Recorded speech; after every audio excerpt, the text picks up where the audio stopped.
We are beings of unconditional love and pure light, and we come from any religion, also from other planetary systems. And then there are the archangels and angels in there, and what other people would call guides. When you say them, that means you're asking the records, the masters and teachers in the Akashic Records. So there's some people guarding it. There, yes, but when I talk about the masters and teachers are not the guards. Actually, I have a nice story about that too. So the guards would be the lords of the Akashic Records. And I've done this work for years, and in order to access the Akashic Records, I use a process, it's called the pathway prayer. Now, that you have in there. That's in the book, yes.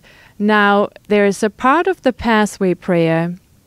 When you access the records for someone else, it's a different prayer than for yourself, and that prayer includes the lords of the Akashic Records. And I used this prayer for years, and I never really thought anything by it, you know.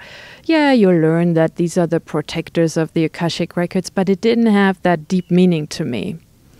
And I met a lady from Arizona. She was in her 70s or 80s, through a common friend, and she was accessing the Akashic Records in her own way, and she gave wonderful readings and really did good work. And so we communicated with each other, and oh yeah, isn't that cool when that happens, and can you feel the energy? And it was really a nice conversation, and all of a sudden she says to me, I don't even mind that I have to wait at the gate until they come out and give me the information. And I said, you don't go in? And she says, you go in? And then that moment, I'm getting goosebumps now.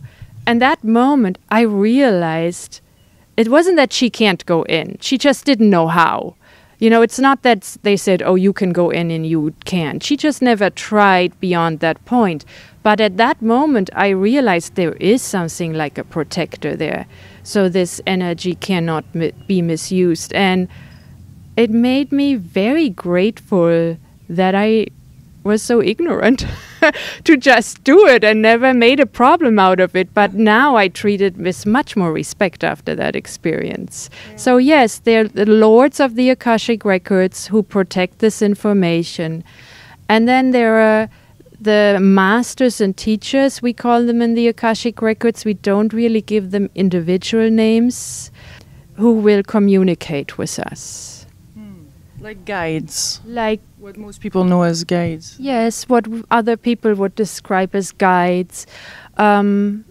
I mean, it's your contact. It's your... Yes, in preparation, for example, for the book or this interview, I asked them, so what would you like me to say if they ask me who you are?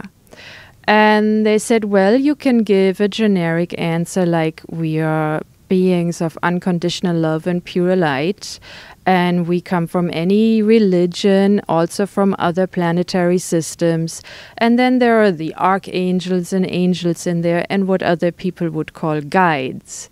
But then they said a more accurate explanation would be, you know, when you watch a movie and the credits show at the end, and maybe the first 3 or 4 you recognize the actors and the director and the producer, and then it's just names, but they are super important so the movie can happen. They're saying it's like that with us. Some of us you know by name, and all the others are just as important to the whole concept, to the whole entity. And what's important about them is the energy they contribute. There are no names like for humans. Yeah. Do they want this interaction? Is it something that they want more and more us to interact with? Yes, yes. And the interaction is mainly based off unconditional love. So the words and all the information we receive is beautiful, but the energy that comes through with it, that's what creates the shift. You can find more information regarding my Akashic Record seminars on my website. See you soon.